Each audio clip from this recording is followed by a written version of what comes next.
Um,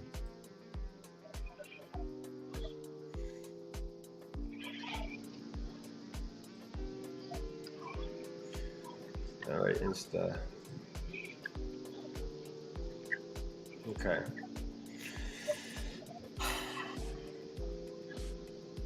Dude, we're gonna have fun. I'm very, very excited. I'm super excited. Trying to So, set up my headline right now. yeah, absolutely. So we'll just let some people hop in here. Take their time coming in. Yeah, it's another week. Last week of January. Wow, we're already well into 2024. Isn't that crazy? Time flies, right? Dude, I know. Okay, so let's get this thing started, shall we?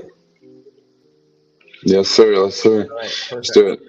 Well, hello everyone. My name is Jake Sussman. I'm the founder of Superpower Mentors and the host of the Superpower Mentors podcast. We're still working on the name. So over the past bunch of years, I have interviewed some of the coolest individuals, all of whom have a learning difference. And recently, we started bringing on some of our great mentors. Some of these mentors are people who, have overcome adversities and are now doing something about it. Okay.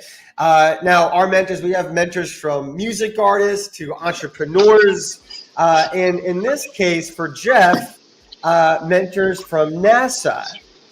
And this in particular is going to be really awesome if you have kids who are engineers or dream to be getting involved with NASA or working with rocket ships or going to space.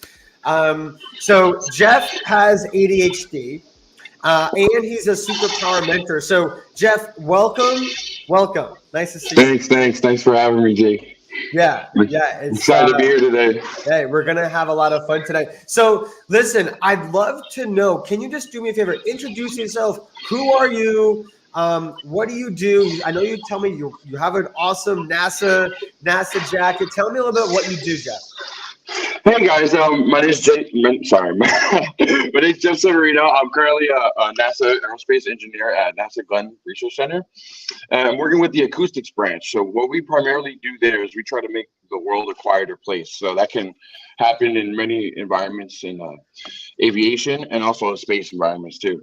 So a lot of what we do there is modeling how aerodynamics can produce noise, and we try to mitigate that. So that way the noise pollution on Earth is as quiet as it could be.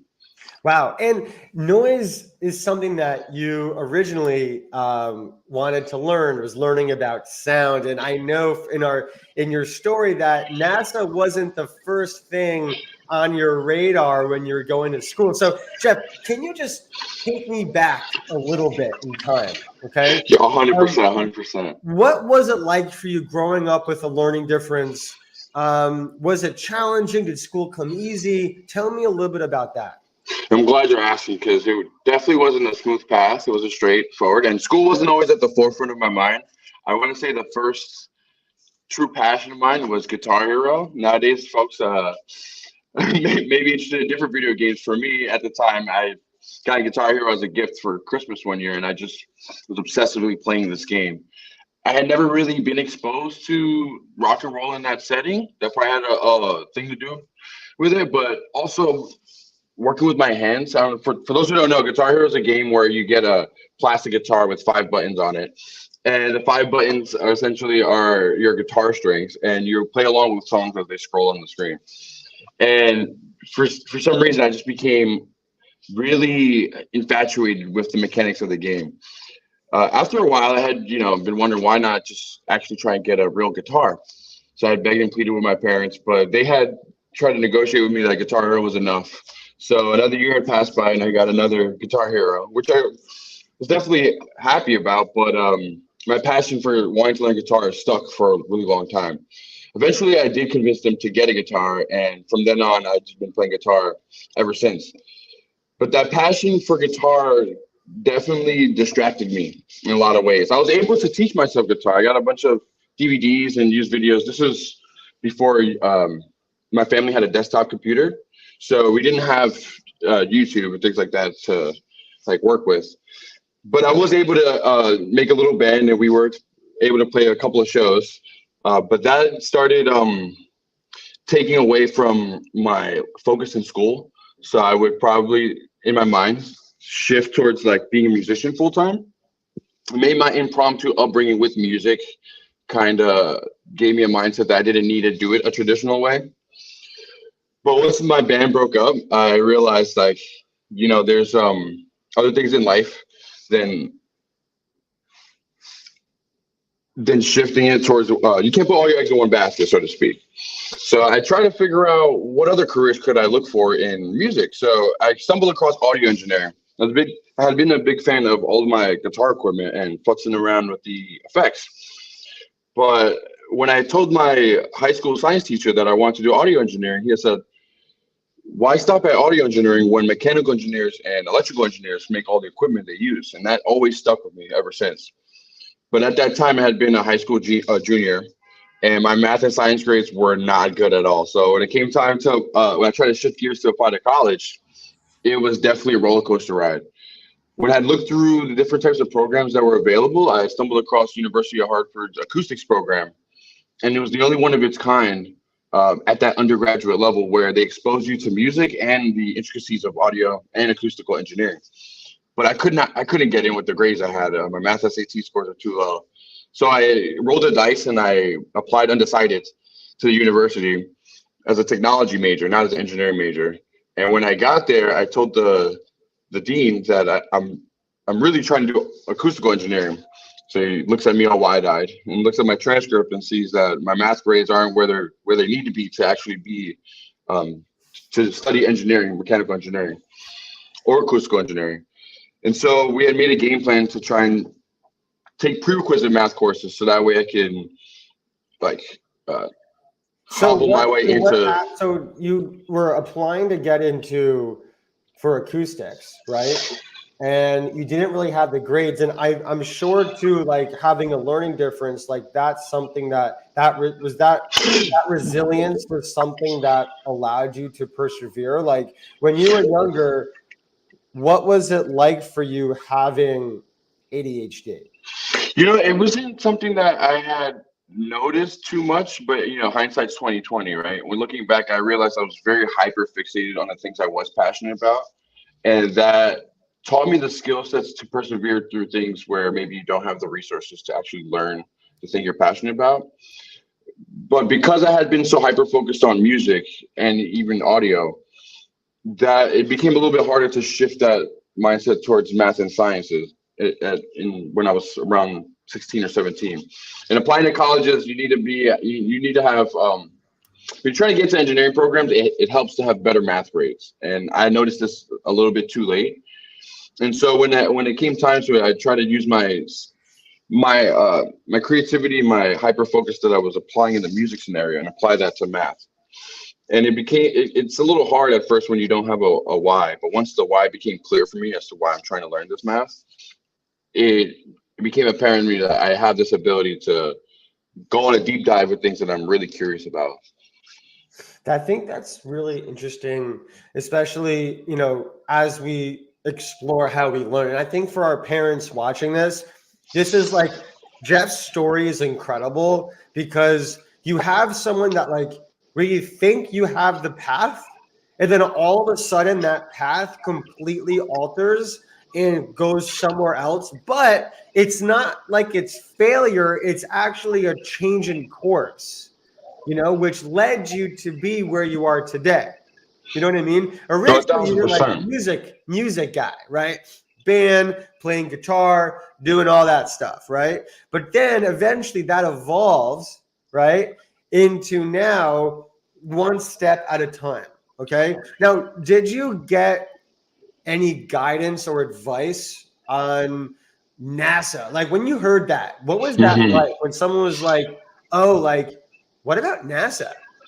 Yeah, that had been a really eye-opening moment. Just fast forward a couple years forward from me being, intrigued into the acoustics program to actually being in it. it took a lot of up and downhill battles. So I don't want to. I do want to mention that it wasn't easy taking those prerequisite math courses, and I did end up failing calculus one time over, and I had to really, dig deep into my memory bag, I like to call it, and the times I overcame failure beforehand. So when I try to really like get things together with math and sciences, I was able to get jobs in the research field. And my first research job was with Dr. Kamal Wright, and we were doing we were trying to figure out how you can turn CO2 into oxygen. Okay. It was a really, really weird project that I had. Long story short, I had asked a faculty member if he was doing any research. He's like, "Wow, it's crazy you asked." I am actually doing research, and it was trying to get a NASA grant. So NASA does what's called a space grant consortium, and for all 50 states, where there's funding allotted for research for all of the universities that are affiliated with this program. So I got connected with this professor, and we did a research project, and it went great, by the way. We did find out that you can actually turn CO2 into oxygen. For those interested in that, if you look into Mars exploration, you'll find a lot of information on that. But he asked me, well, what I ended up finding myself doing was setting up microphones in the laboratory, which is not necessarily asked of us. But I was just so intrigued at the circuits that we were using in our project. So he had mentioned to me, "Have you ever heard of aeroacoustics?" And I'd never heard of this. There's a faculty member down the hall who was spending their research grant on. Can you just explain for our audience, what is aeroacoustics? Yes, I should probably explain acoustics too, because when you think of acoustics, you think of acoustic guitar, right? But acoustics, the umbrella term, is really describing any science that describes sound and vibration. So aeroacoustics is the combination of aerodynamics and acoustics. So the way you and I are speaking would be considered classical acoustics. The air around us is standing still. But once the air starts moving, the physics change drastically. And so that's where the discipline of aeroacoustics comes into play, because when we try to make engines quieter, we have to try and understand how loud they're going to be in the first place. So, Jeff, where does your learning difference, right, play into what you're doing at NASA? Like, how does ADHD impact your work at NASA? Oh, that's a great question, because at NASA, we deal with research projects that perhaps can encompass 20, 30, 40, even 50 years. And so you can imagine the path getting there may not be straightforward, but the bigger overarching thing that I want to stress is the passion for research and development for the benefit of everybody, for all. And I think when we think about research in that way, it can become almost daunting and almost overwhelming. But what we do at NASA is we try to find the things that we're hyper curious about, very, very passionate about, and that allows us to go down these rabbit holes, as we call them, of topics where the research may not be so clear, but because folks are so passionate for what they do, it allows them to navigate these uncharted territories with a lot more confidence than, let's say, other folks. Because I notice one of my skills is being able to make a lot of abstractions out of maybe not so clear concepts, especially if I'm really passionate about it. So making music, it's almost like looking at a blank page, right? Right. Where do you start? There's all these notes. But when you feel a rhythm or you're feeling a riff idea, it's very easy to take that and keep going, even though the path forward isn't so clear. So research is very much like that. We don't necessarily know the answers to our scientific questions. However, we're very rigorous in the scientific method. We set a hypothesis, we test the hypothesis, we see if it's true or not, and then we repeat. Do you feel that, like, this seems like when I'm hearing this, I'm like, whoa, right? But do you feel that this specifically caters to how you learn best, right? Right. And then how do you know, though, that that's how it works? Like, for kids that are trying to figure out what works for them, right? Right. Yeah. How did you know? Yeah, that's a very good question, because it's with NASA, especially the research engineers that I work with, there's a lot more independent work and less collaborative meetings, just because of the nature of the work of being able to do calculations over extended periods of time. Say you're trying to do some modeling work or you're looking at experimental data. It takes time to process all that data. So inherently, it's very individual. You got to spend a lot of time by yourself. I'm naturally an extroverted person, so I thrive in meetings. But when it comes down to working by yourself, it can be almost scary. I don't know if you ever found yourself where you have just in general a task at home on Sunday, and then maybe it's like, oh, maybe I'll just clean this real quick, or you do other tasks instead of the big thing that maybe you had planned to do. So it's easy to do that in the forward direction, but not do the main thing. And what I've learned is that with the way my brain works, it works better to do it in chunks. So I use this thing called Pomodoro technique. I don't know if we got any time blocking fans out there. Yeah, that's actually a really good point. Talk to me about Pomodoro. We were just talking about time management all of last week. And for our families watching this, if you have kids that struggle with time management, give a like, give a shout, let us know what some of those struggles are, because this is a really amazing opportunity here. You have two people on this call, right? Jeff is a genius at NASA, right? But he's had to learn how to effectively time manage in order to deliver effectively, right? So what is this concept Pomodoro? Explain this to me. So the idea of the Pomodoro technique, right, is that, the reason I use the word Pomodoro is I believe it's Italian for tomato. I'm not too sure where it comes from. Pomodoro. But the idea is that one block of time is one Pomodoro. And the idea is to work with deep focus for that time, no matter how big or small that time frame is, and aim to get a certain number of Pomodoros in a given amount of time. So where that can be used for tackling these big research tasks is that, you have a 20-year-long project, but how can you fit the little minute things you can do in Pomodoros to move the needle forward, So that may be, crunch some numbers, process some graphs, write a report, things of that nature, right? But it becomes easier to break down those bigger tasks once you start trying to construct them in little bite-sized chunks. My smallest Pomodoro is 2 minutes. I don't know about you, but I'll even set a 2-minute timer and just see what happens in those 2 minutes. I mean, that's so cool. Yeah, I mean, we had some families that are commenting about, for example, Michaela is saying that not just time management, but also being forgetful and staying on task. That's a huge piece. So how do you then take this project? Sure, you can time manage, right? But how do you force yourself to stay on task? You know what I know? Well, the biggest thing, I'm a big fan of journaling and thinking about how your Pomodoros went. Were you hyper-focused during them? Did you get up from your desk? Did you not get up from your desk? And I think this is something that's easy to forget when you set a timer. You may say, I'm going to do work in 20 minutes, and then you could theoretically just sit there.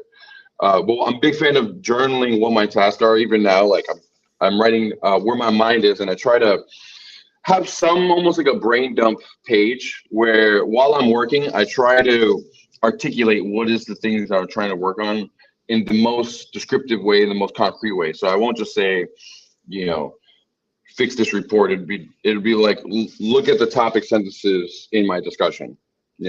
Or when you try to set a particular task, try to see how descriptive you're being, and also see, play with the time element to see how. Right, because you can't be too intense with it, right? Because if you are, it's important to keep in mind, right, that things are gonna change, And I always say this too, and for our parents watching, this is really important, depending on what age your kids are. You have kids in high school. Over time, they just show up and go to school and then come home. College, you can have class Monday, Wednesday, Friday at the same time, then Tuesday, Thursday, it changes. We all know that. Then at the workplace, not only do you have the pre-work time, you then have your during work time that you have to figure out, and then your post-work time. So it's a whole different ball game. So having these effective strategies is everything. Yeah, I'm glad you mentioned that, especially with classes, right? I'm a big fan of Cal Newport. He's been getting really popular nowadays. Who? But Cal Newport, Newport. Okay. He just wrote a couple of New York Times bestsellers actually. But at the time I discovered him, it was due to a book in the bookstore. So I was there on orientation day at University of Hartford, and I'm going in the bookstore, and I see this book, and it's called How to Win at College. Couldn't believe it, right? I'm trying to figure out how do I translate, my prior skill sets in music, maybe some would consider it artistic, and translate that to something more, math and science related. I like to say STEAM instead of STEM, but that's another conversation. A for art. But anyway, I get this book, and it talks about reoccurring versus non-reoccurring tasks. Like if you go to the same class every week at the same time, and they give you homework, why not do the homework also at the same time every week? But we don't tend to do this. Like maybe the same time before it's due, right? But like for instance, if you have a lab report, or I guess if you're in high school, it'd be more like some weekly assignment. Usually you'll have it due at the same time. But why not try to play on that so that way you can just work on it at the same time, and you take the element of trying to think about it. Let me just get this straight, okay? What you're saying is, let's say that I have an assignment on Mondays or same class Mondays and Thursdays. I don't know. Right. Right? And I have an assignment due the same day. It's like a weekly assignment. You're saying, let's say the assignment's due on Thursday, right? Yeah. So every day on like Tuesday, I'm going to do that assignment. Right. And that's just exactly. part of my routine. Exactly. You try to build it in. So for instance, for lab reports, typically you do an experiment, and then I used to be a lab instructor, so this is the easiest example I can think of. But every week after you do the experiment, you have to write a report on the experiment and then turn it in the following week. So what I try to do is spend at least 3 or 4 different time blocks or pomodoros or days where I know that I'm going to be working on the lab report. I don't know necessarily what, but this block of time is like lab report time. So if you think about math, let's think about like math problems. I think that's a good example. Because typically they'll assign you math problem sets. So what you can do is you'll say that, all right, this, on Tuesday, say you have a math class Monday, Wednesday, Friday at some time, right? I think this would be easier for college students, but if you have a math class Monday, Wednesday, Friday, it'd be easier to keep doing math either before or after the class and work towards a given assignment in those given time blocks. So you try to make it reoccurring. So anything that's reoccurring in terms of assignments, bills, right? You take the same time. Do it the same days. Yeah, I think finding consistent structure in unstructured environments is the hardest thing. 100%. Yes. It's the hardest thing. And for parents watching, I'd love to know too, like, give me some stories. Like, if you can connect with this, like, this is an amazing opportunity again to hear firsthand accounts and success stories and how we've overcome and how we've coped with some of these challenges, because you don't you always have it. You just learn how to do it better, essentially. Yeah. And I want to just touch on that in that, if you think about the time estimation portion of these tasks, we rarely think about how long things will take us.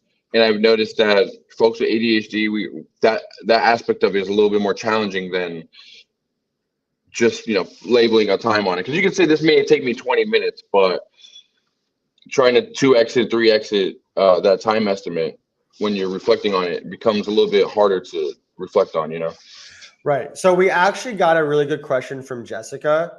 And I wanted to put this up here, and we can definitely try to answer it. So Jessica said, how do you convince the kid younger, like 11 or 12, right, that building that structure will help them and that it's not punishment? Ooh, that's a really good question. My biggest, I love this question because I'm continuously convincing myself that it'll help. I'm naturally a person who, like, I don't want to use the planner. I don't want to use the calendar. I don't want to use the to-do list.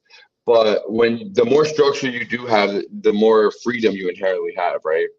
It's like when you don't have that structure and things come up, it's like, that it takes away time. But when you build the structure, you give it time, right? So like I'm talking about these reoccurring tasks. It'd be nice to have like, if for younger folks, reoccurring game time where they know at that time that they'll be able to do that game, that thing, because then it allows it easily to almost implicitly bake in other things that are also reoccurring. Like, so it's like, okay, maybe there's certain tasks we get done before games, and I think it's really harder to convince ourselves to do the harder thing before the fun thing. But once you realize that there's a lot less stress associated with putting the structure of it all the time, because then, say you wait to do chores, then it's like, then you never know when you're going to play the game. It's like, but then you go, I gotta wait to do the dishes. I mean, there's different ways you can play with the idea, but I think with the younger folks is, for me, I always think back to my Guitar Hero days, and it's like, what I wish I had done earlier was incorporate it as more of a reward with school, because I almost looked at it in a rebellious way. Like, I didn't want to do schoolwork because I'd rather play Guitar Hero. But in reality, it's like, okay, the skill sets that I'm learning in school are going to help me get better at Guitar Hero, because I'm going to become more structured. I'm going to become more skill set oriented. But I think that's easier for me to say because I enjoy more articulate or technical games, or like maybe like racing games or like chess, for instance, not like Sims. So it depends on the nature of the game, right? So Actually, it's really interesting. By the way, I think that there's the firefighters coming into this building. So I don't know if we're going to stop early, but the fire alarm's not going off. So I think we're good. That's a good sign. That's a good sign. But if you get a full warning, we right? love that. We love that. Hopefully it's working though. Okay. So what I'm saying though, which is very interesting, is what find that consistent time is everything. I really think so. Yeah. Okay, so Jeff, tell me a little bit about what it's like for you to be a mentor at Superpower. Because a big thing about what's been really eye-opening about becoming a mentor is trying to help kids find a thing that they can't stop talking about, and you use that thing to drive them to win everyday life, because sometimes it's easy to get bogged down in the way, I guess, school and work is set up, and it's very easy to almost like beat yourself up because maybe you may take longer or you get distracted, right? But when you learn that that's actually a useful skill, and you're like, kind of the way we're talking, like, when you realize that you're very hyper curious about something and you're able to transfer that skill somewhere else, it's an empowering thing. So becoming a mentor has been really helpful in helping other mentees like discover that inner passion thing, and then also translate that. And sometimes, some of our mentees don't know necessarily what they're passionate about, and that's okay. I think it's also embracing that the journey starts with why, and why am I trying to apply myself in this way? Why am I trying to become passionate about something? Sorry, there's like a bunch of action going on outside. Yeah. Anyway, so far we're gonna persevere through this thing. Okay. Yeah, it'll die down. If you hear any background noise, just we're in New York, so we love a little sirens. Yeah, it's New York. You're safe, right? I mean, everything is safe so far, so we're good. Yeah. So interestingly, like we've had some parents that have mentioned going back to this time management piece, which is they're saying how like they find that they're repeating themselves more than the actual task. And I think being able to find that balance between, look, kids with learning differences need to see things that are visual, right? Yeah. That's it. So like, if we can create a visual for them in being able to predict when something's happening in the future, that's everything, right? Because that allows us to work backwards from time.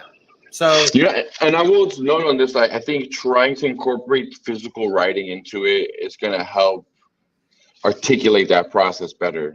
I know some of my peers prefer to write their to-do list within a notepad or on a Word document. And there's no harm in that, but I just noticed maybe there's some folks out there, if they find themselves repeating or getting distracted. For me, I noticed that once I started dedicating paper or dedicating a notebook to just if something pops up in my mind, I try to write it down. And just I'm encouraging other folks to do that. And that's just been able to, it's been allowed me to reflect on the whole process of trying to get things done in a certain time or at a certain concentration level. Yeah, no, it really is. Yeah, it's really important. Julie and Jessica, I hope that we answered your questions. If you both have any additional questions on this, that's really, please ask away. But I want to kind of shift this to the topic of how you're a mentor. And also, by the way, for our parents, like if you're having a hard time reaching your kids, if you can find your kid a mentor that can speak that language that your kid can speak, most likely they're going to definitely want to hear from a peer or a near peer than parent, unfortunately. Sorry, Mom. Right? Like, yeah, right. The way it is. So, I just want to add on to that. I mean, I think part of it is just when you're a fan of something, right? Like, say you like going to the museum, you may be very fond of particular artists or particular type of art, right? So it's easier to talk to other people who also are frequent museum goers. And I always think of like video games in the same way. I'm not the biggest video game fan, but I do like to spend some of my free time playing video games. And when I try to talk to others about Guitar Hero, it was difficult. So now my mentees, I try to play the games that they're playing. I'm not any good at it, and they always beat me. But it helps me understand what their mind is like and what they're becoming passionate about. It allows me to talk to them in a way that changes the narrative in a way, right? Usually we're trying to teach them, but it's helpful for them to try and teach us some things too. Oh, yeah, absolutely, absolutely. Listen, Jeff, do you have anything that you'd like to share? Any types of advice for our community before we hop off tonight? I would just say, find the thing that you can't stop talking about. Find the thing that you notice that you can't stop thinking about, and utilize that and try to translate it in other ways. Because I think what our community tends to notice is that we get very distracted easily, right? But let's try and notice the things that we naturally drift towards, right? And like build on that, work on that, because that allows us to shift our tendency to get shift, from one place to another, even in conversation, right? To being able to do things in an exceptional level that other people can't do, Yeah. So that's what I want to say. Dude, this is so great. Really, Jeff, seriously, thank you so much for coming on here. For our parents watching, like I hope that Jeff was helpful for you. If you do have any questions about our mentorship program, again, Jeff is a Superpower Mentor. If you're interested in having your kid, if they have any passion or interest in space engineering, Jeff is so awesome. Just feel free to let me know. Reach out to us. We're here for you. Drop a like for Jeff. Really, Jeff, like your story is so inspiring. Thanks, Jake. And we appreciate you for helping share it, man. Yeah, absolutely. That's what we're all here for. Okay. So listen, everyone, have a great night. And we'll see you all next week. Okay. Thanks. Have a good night, guys.